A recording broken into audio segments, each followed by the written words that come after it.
Oh, hey there. Have you ever wondered what the weather's like outside or indoors? Well, we have a solution for you. To our right is our homemade weather station, featuring lots of gizmos and gadgets that we have coded together using our FRDM-KL46Z board. Easy to use, and we'll show you how. Next, we'll be talking about the time. Let me show you how it works. The left button controls the hours. The right button controls the minutes. This time is a military time.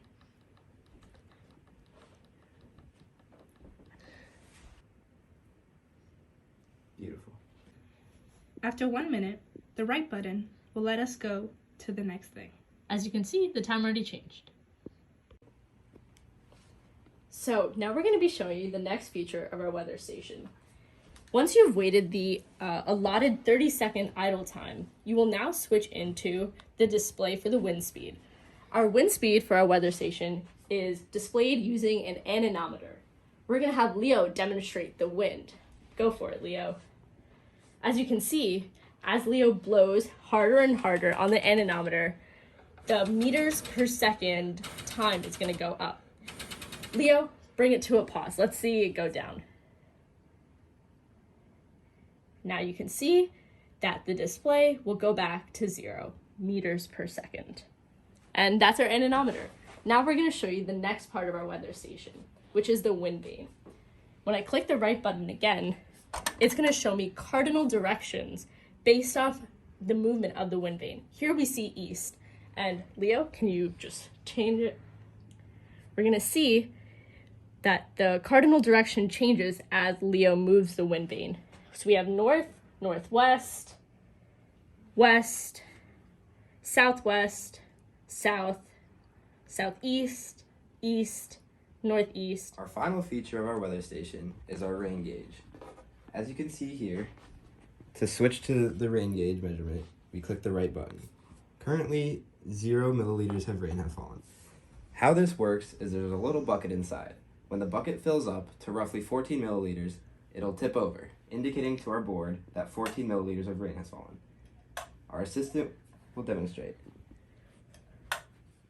As you can see, when the bucket tips, our rain measurements are increasing. Now that we gave you an overview of our weather station, let's get into some of the more technical aspects of our final project. Obviously, we use an outside peripheral device connected to our board for our final project, which meant we had to do a lot of reading and writing.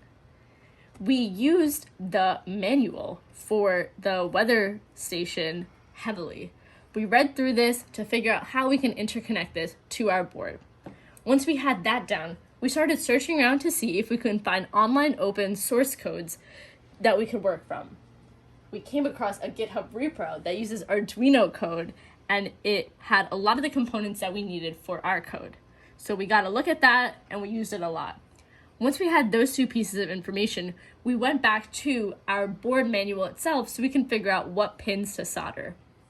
Once we had that down pat, it was time to code. We used the IDE, and we did all of our code right here in Musaprexo.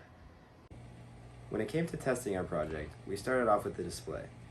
At first, we ran the LCD demo file, which was given to us through Ed Discussion by TA Aaron. What we found out was that our display wasn't working at first. This was because we did not have our source files in the correct STK. Once we moved them in, the display was working just fine. So then we ran our code. When we ran our code, we had to test each individual element, starting with the time. The time, we made sure it incremented properly.